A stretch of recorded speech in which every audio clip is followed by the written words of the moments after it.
Hello and welcome to the misformama podcast. I'm your host, Abbie Halberstadt, happy wife, mama to 10, Bible-believing Christian. And on today's show, I'm going to tackle an FAQ I have been asked so many times recently. But before we jump into that, I want to highlight our podcast sponsor, Voteberg Music Academy. If you guys heard the Votebergs, Elisha and Katie, on the podcast a couple of weeks ago, you heard their heart for family and their heart for teaching and passing along what has been taught to them, namely their music expertise.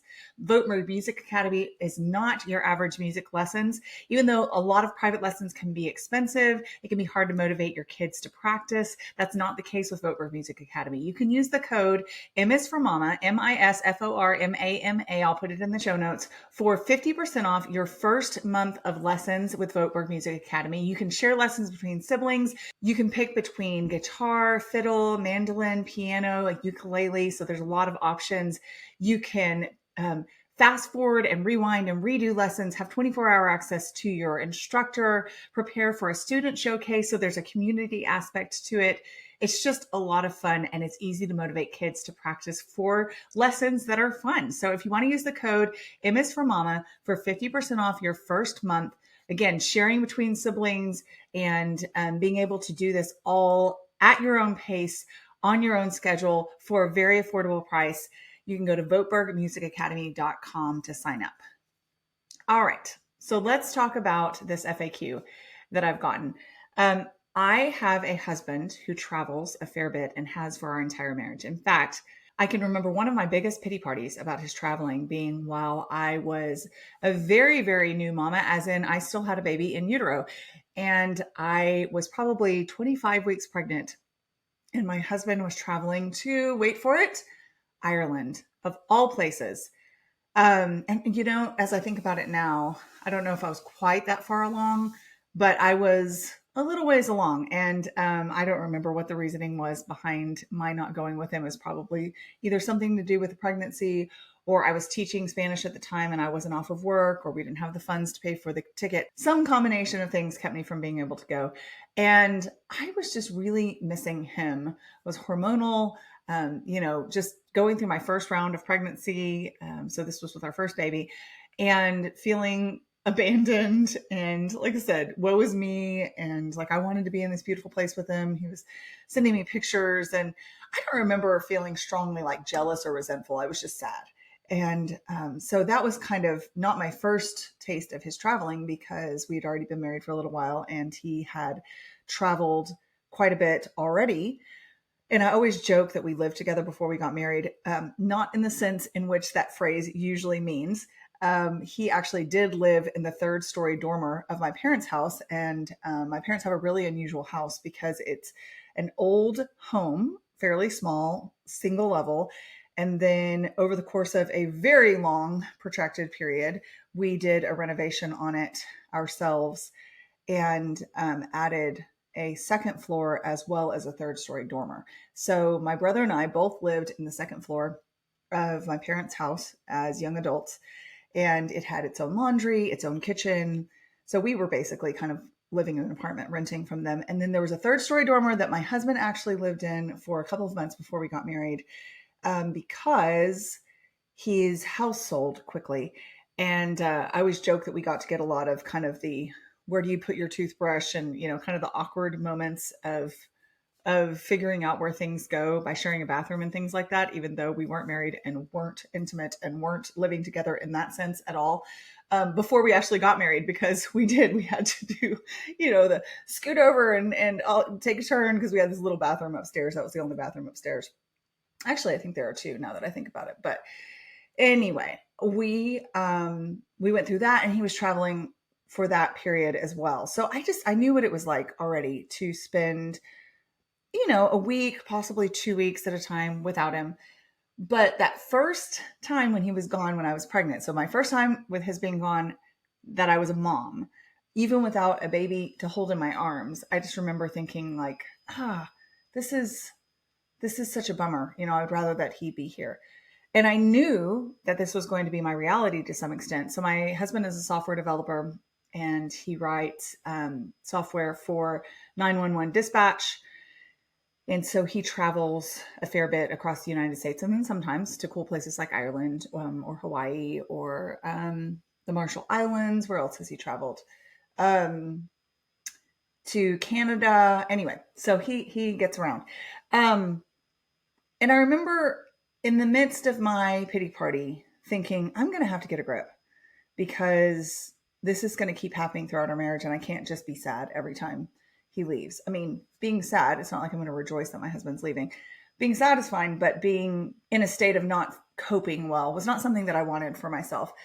And sure enough, he has traveled a decent amount, sometimes between 15 to 20 times a year, sometimes more like 10 to 12, but steadily, especially in certain kind of peak times. At the end of the year, everybody wants to spend their budgets. So they want him to travel between November and December 31st, which is already a super busy time of year. And then in the spring, they'll have their new budgets for the year, and they'll want him to travel quite a bit. So our springs are always really busy with that as well. So the FAQ that I've been asked is basically, how do you handle holding the fort while your husband's gone? How do you handle not resenting him for his freedom to travel, or even if you don't have a husband that travels, to be away at work and have that time where he is not interrupted by children. He can focus on his work. He has adult interactions. How do you essentially manage the home well and focus on your lane of being a keeper of the home, being a homemaker, being someone that is devoted and organized and self-disciplined in the area of helping everything to run smoothly in your household, without kind of those expectations that he do the same. And then especially if there are periods where he's actually literally not present. He's not home in the evenings, he's not home in the mornings, he's not home at night. Kind of how do you manage all of that? And I know that lots of people have different combinations of this scenario in their home. So some of you may have husbands that travel short term like mine does. The longest he's ever been gone is 2 weeks.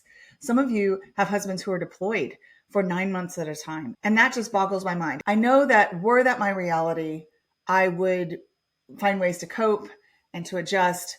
But since that isn't, that just, man, seems really, really hard.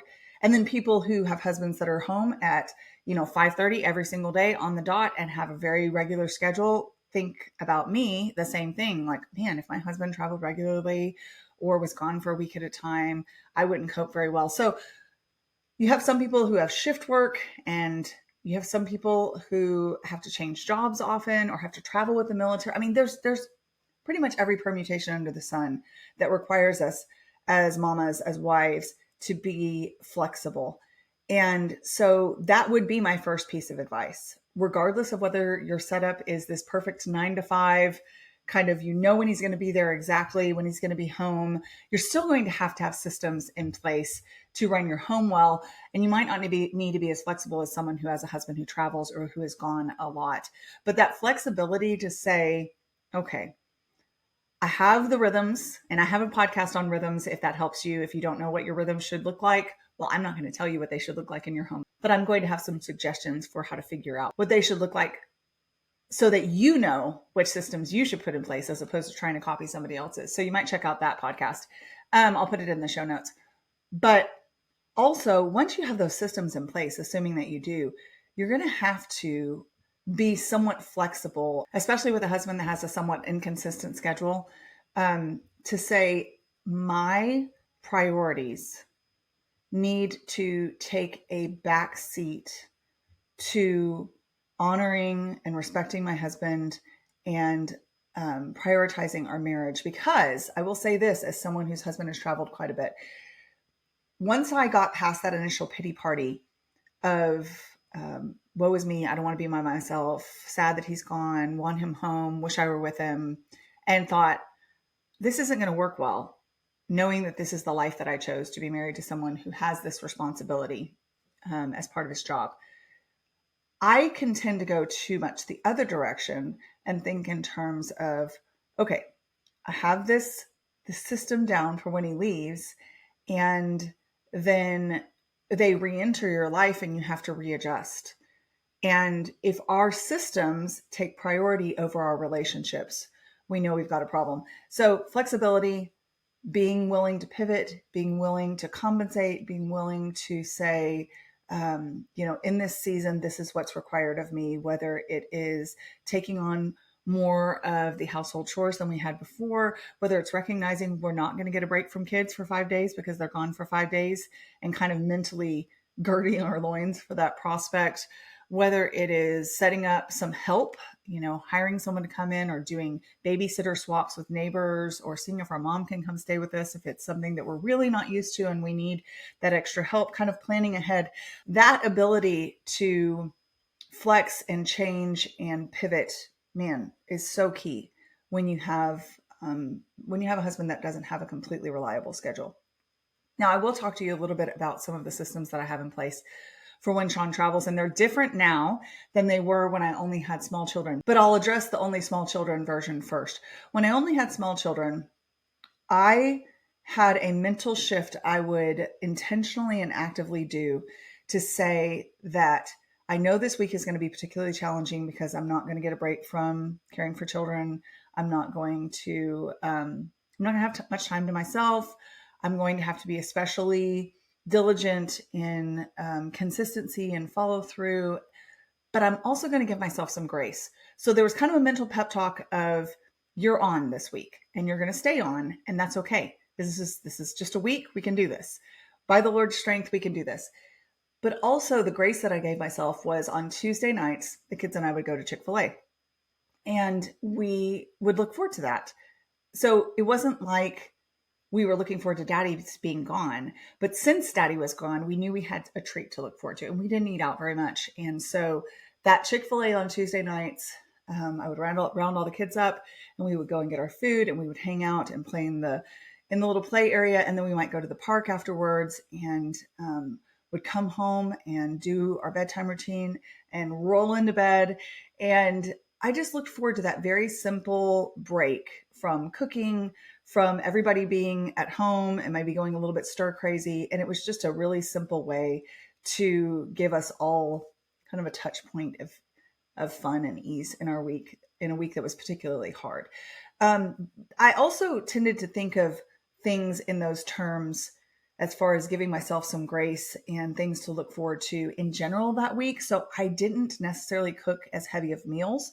We would do really light finger foods or sandwiches.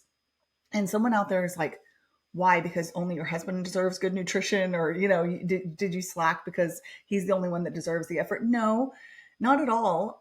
We try to eat nutritious, good, balanced meals as a general rule in our house. But there's just an element of fun to bringing out, a big plate or platter full of cheese and grapes and rolled up turkey meat. And I think I don't think that way for dinner otherwise if my husband isn't home. And so just kind of adding those elements of playfulness or something out of the ordinary always made my brain say, this week is a little different in a hard way, but it's also a little different in a fun way. I would try to make efforts to do things out of the ordinary because my time wasn't quote unquote being taken up by my husband in the evenings. So I would try to do outings to the park, or take the kids and go to, we have a place called the Discovery Science Place. We might do that on a week that he was gone. For some reason, there was a part of my brain freed up that since Sean isn't, my husband isn't demanding, but since Sean isn't home, I can. And so I would kind of save some of these activities knowing when he was gone that we could have a little more fun that week. Again, that makes it sound like we can't have fun when my husband's home. That's not really what I mean. That was a way that I could plan ahead and be prepared to not just make it, but thrive that week, but actually have something to look forward to so that I didn't resent when he was gone. Now, I will say that, as so often happens, I've heard from so many mamas, and I don't know if it's just in our heads or if it's like some sort of Newton's law or what it is, but my kids generally stay quite healthy. And I can't tell you how many times we would get stomach bugs on the week that Sean left. No lie. Like, he'd be gone, we'd be fine. And then 5 kids would be puking within 24 hours. And I remember about the third time that happened, I thought, this is for the birds. Like, come on, this is not fun at all. I'm not enjoying this. We need to figure something out. And so I put some feelers out on social media, and all of these people told me that I should be having my kids take activated charcoal and drink straight 100% purple grape juice, which is supposed to kind of interact with acid in your stomach to kill the stomach bug. And the activated charcoal soaks up some of the kind of the bad bacteria in your stomach and helps slow down the whole puking process. I'll link the blog post that I wrote about that in the show notes if that's helpful to you. But it helped me to be mindful about giving my kids their vitamins, about having apple cider vinegar on hand, about having grape juice on hand, about having, just kind of my garlic or whatever home remedies that I felt like usually knocked things out pretty quickly. So I didn't feel like I was having to make big choices about how we deal with this sickness or this earache or this sore throat when I was already a little overwhelmed by being a solo parent for a week. So those are my suggestions to you, not only to be able to go with flow to some extent, but also to prepare ahead of time for things like potential sickness, because it feels like it always hits, but also to build in fun to your schedule so that you're not just resenting that your husband seems to be getting a free pass. Now, if we were actually to think about it, and I do travel for work because I do some speaking now, or I go to a homeschool conference and talk there, or do book signings or whatever. And while it's fun, it's also exhausting. Traveling is exhausting.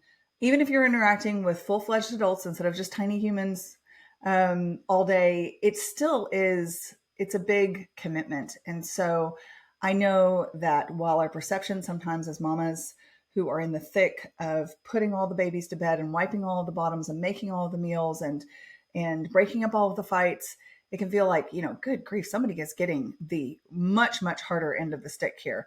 To recognize that my husband's not traveling for pleasure. He's not traveling because this is his favorite thing to do. He would rather be home as well, and often says so. And, when he has to leave, it's like, oh, okay, I'll be back soon.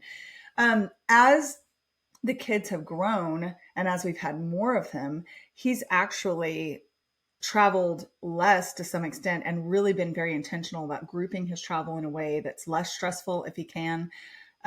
Ironically enough, both times we moved into this house, the first time after we built it and had to move in when it wasn't finished because our first DIY house sold very quickly.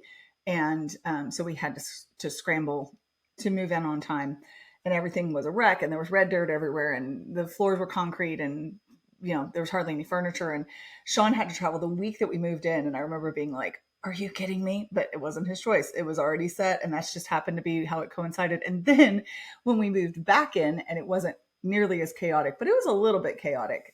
So when we moved back in after the flood back in the middle of February, same thing. He literally flew out the day that we finished moving the last box in. And it was just kind of mayhem as far as nothing in its place and dirt and dust everywhere and all these things to clean up. And he actually had to travel that week too. So there are definitely times when his travel doesn't come at a convenient time for me and for our family. But having that mindset of he's not doing this for fun. He's not trying to abandon me. This is not some sort of him versus me contest, but instead it's an opportunity to serve my family well, to be creative, to be intentional, to be all in, because you have to be when you're solo parenting. That all in is the only option. Otherwise it won't get done. And so I've had to grow in that grace. I've had to grow in that discipline. I've had to grow in that maturity. From that girl who was pregnant and weepy and sad that her husband was gone, to someone who doesn't love having her husband gone, but doesn't dread it. It isn't turning my world upside down, because we have our systems, we have our routines, we have our rhythms. And I'll talk more in another episode. I'm going to wrap this one up now just to do a little short bite of this topic for you. But I think I'm going to continue it in another episode next week, where I talk about the changes that I've made as my kids have gotten older. My husband's been gone some for travel or for other work situations, or for working on the house when we've had to do renovations, or while we've been building houses, because I think that could be a good way of recognizing how we grow and also how we change the way that we do things as we have older kids, not because they're doing things for us, but because we get to interact and do things with them. So with that in mind, part 2 will be coming next week.